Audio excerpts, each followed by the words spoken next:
Let's study together. Welcome to Gentle French Spoken Class.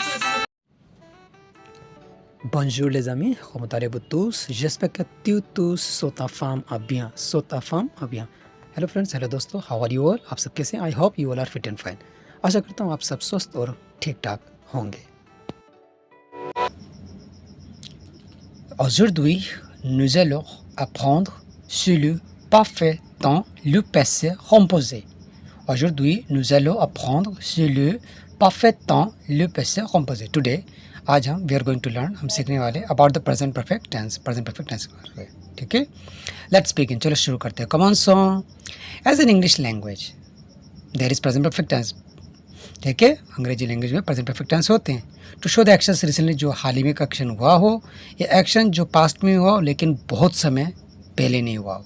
ठीक है, गौर करिएगा. हम प्रेजेंट परफेक्ट टेंस है, जैसे हम हिंदी में पढ़ते हैं ना, चुकाए, चुके हैं, लिया है, दिया है, तो इस तरह का सेंटेंस. लेकिन फ्रेंच के अंदर ऐसा नहीं होता है. तो अपन देखते हैं एक सेंटेंस जैसे माई सन हैज़ स्लेप्ट एन आवर, मेरा बेटा 1 घंटा सो चुका है. ठीक है. My brother has lived in this city for 3 years, मेरा भाई इस शहर में 3 साल से रह रहा है. The students have already been to Dubai, जो स्टूडेंट्स हैं, जो छात्र हैं, वो दुबई हो आए हैं. My sister has just finished her own novel, मेरे सिस्टर ने हाल ही में नोवेल ख़त्म की है, अभी just. Have you ever seen God, क्या आपने कभी परमेश्वर को देखा है? They have not yet complete their painting, उन्होंने अपनी अभी पेंटिंग अभी तक कंप्लीट नहीं किया है. I have already eaten an apple, मैं पहले से एक एप्पल खा चुका हूँ. क्लियर. ये जो सारे सेंटेंसेस है, ये सब प्रेजेंट परफेक्ट टेंस है. कुछ रिसेंटली हुए हैं, कुछ हो चुका है, कुछ समय से हो रहा है. लेकिन आप देखिए, पर you will be surprise to, लेकिन आपको ये जानकर बहुत हैरानी होगी दैट अब ऑल द सेंटेंस, ऊपर जितने भी सेंटेंस है वो फ्रेंच में नहीं बनाए जा सकते. तो सवाल उठता है, how can we say them in a present perfect tense, तो प्रेजेंट परफेक्ट टेंस में कैसे बोला जा सकता है when it's not there in French, जब फ्रेंच भाषा में है ही नहीं. क्या फ्रेंच भाषा में है ही नहीं क्या प्रेजेंट परफेक्ट टेंस? तो ये वाकई में सवाल उठता है कि भाई क्या होगा फिर उस सेंटेंसेस का. चौंकाने वाली बात ही तो है. तो अब देखिए एक सेंटेंस देखते हैं. My brother has lived in the city for 3, मेरा भाई 3 साल से इस शहर में रह रहा है. अगर हम इस सेंटेंस को क्लोजली देखें, फ्रेंच लैंग्वेज में एक्शन टुक प्लेस, ठीक है, किस में हुआ? पास्ट टेंस में हुआ, लेकिन वो अभी भी चल रहा है. ठीक है. एंड इन फ्रेंच तो ऐसे सेंटेंस को बोलने के लिए एक तरीका होता है, फॉइजन सैम्पल प्लस दिफोई, फैजो सैम्पल प्लस दिफोई. आप देखते रहिए, आपको ये सेंटेंस किस तरह से फॉर्मेशन होगा. ऐसे और भी बहुत सारे ट्रिकी सेंटेंस ऐसे जो आपको समझ में आ जाएगा, बस आप देखते रहिए. तो मैंने अभी सिर्फ एक सेंटेंस लिया, my brother has lived in the city for 3 years.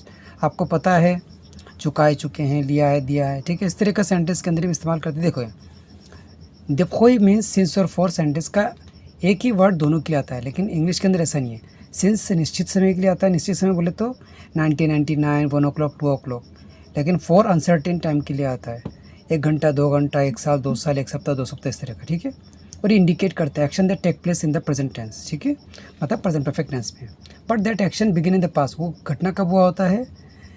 Past में हुआ होता है, और कंटिन्यूस होता है प्रेजेंट के अंदर. तो अंग्रेजी के अंदर ये इंडिकेट करता है प्रेजेंट परफेक्ट टेंस या प्रेजेंट परफेक्ट प्रोग्रेसिव, मतलब present perfect continuous tense.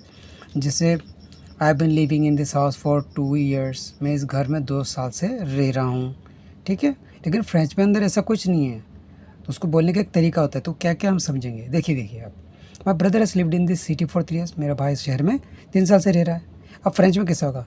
mon frère a habité dans cette ville depuis 3 ans. Mon frère a habité dans cette ville depuis 3 ans. 3 ans. तो just take a look to it in this sentence. Sentence में थोड़ा गौर करें. I have already eaten an apple. ठीक है. तो j'ai déjà mangé une pomme, j'ai déjà mangé une pomme, मैंने पहले से एक एप्पल खा चुका हूँ. अब देखो, यहाँ पे हम देखते हैं 2 सेंटेंस. देखिए, we have use 2 verbs of ER, हमने 2 ER verbs लिए हैं, रेगुलर ग्रुप वाला और एक सेमी रेगुलर. ठीक है. और सिर्फ क्योंकि मंजे वर्जे आगे जाके मंजे हो जाता है. ठीक है. वो आपको और कभी दिन बताऊंगा किस तरह से है, वर्ब्स वगैरह क्या है.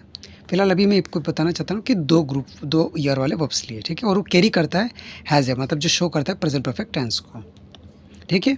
दैट आर डिफाइंड, वो एक सर्टेन टाइम को नहीं डिफाइन करता है, क्योंकि समय अभी भी चल रहा होता है. फ्रेंच के अंदर ऐसे सेंटेंसेस को प्रेजेंट परफेक्ट टेंस को बताने के लिए, वैसे तो होते नहीं पर बताने के लिए, पैसे कंपोज है या ले पाफे temps, ठीक है, इस तरह भी बोल सकते हो।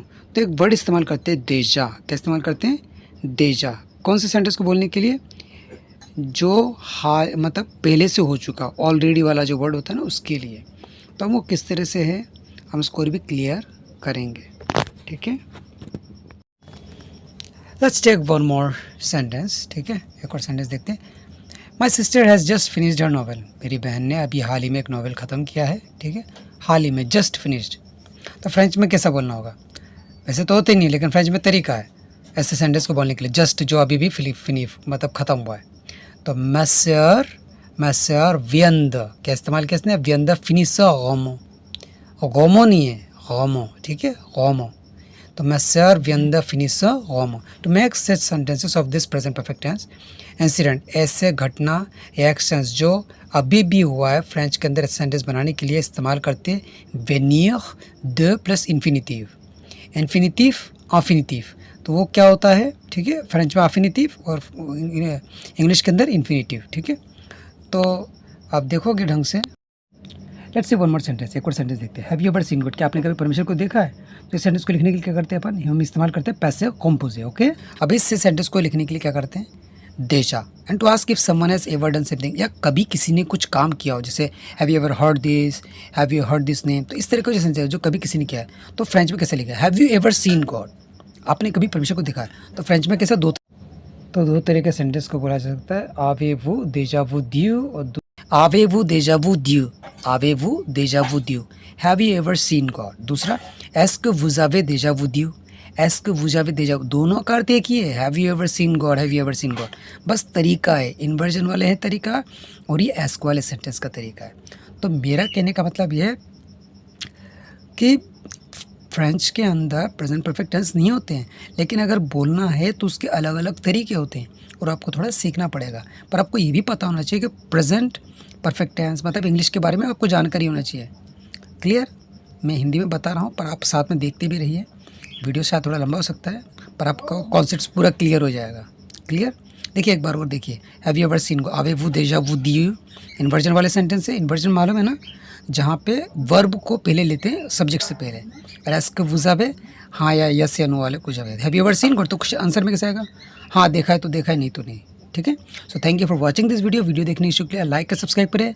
एक ही मूल मंत्र, कोशिश करने वालों की कभी हार नहीं होती। कोशिश करते रहे।